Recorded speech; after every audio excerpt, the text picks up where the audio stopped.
Nama Wakil Presiden ke-10 dan ke-12 Republik Indonesia Jusuf Kalla disebut menyarankan adanya perjanjian antara Anies Baswedan dan Sandiaga Uno yang berujung pada persoalan utang 50 miliar rupiah.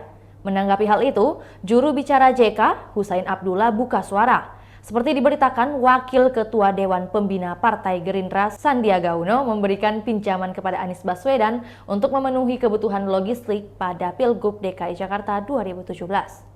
Husain mengatakan inti dari perjanjian tersebut adalah jika Anies Sandi menang di Pilgub DKI 2017, maka utang piutang tersebut dianggap lunas, dilansir dari tribunnews.com. Saat pasangan Anies Sandi menang, utang tersebut pun dinyatakan lunas. Di sisi lain, ia mengatakan hingga saat ini Sandiaga pun tidak mengungkit perihal pinjamannya terhadap Anies Baswedan tersebut.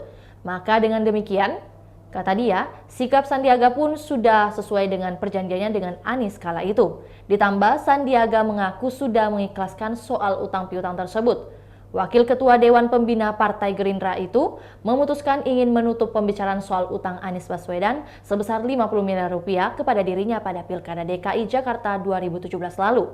Menurutnya, hal tersebut diputuskan setelah dirinya salat istikharah dan berkonsultasi dengan pihak keluarganya mengenai utang piutang tersebut. Katanya, seusai menghadiri acara 1 Abad Nahdlatul Ulama di Sidoarjo, Jawa Timur, Selasa 7 Februari 2023. Sandiaga menyatakan kini hanya ingin fokus menatap pemilu 2024. Lebih lanjut, Sandiaga Uno memastikan persoalan ini tidak akan membuat hubungan baiknya dengan Anies Baswedan menjadi renggang.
Itulah tadi berita hot news kita pada hari ini. Saksikan berita hot news lainnya hanya di kanal YouTube dan Facebook Tribun Timur. Terima kasih sudah nonton. Jangan lupa like, subscribe, dan share ya.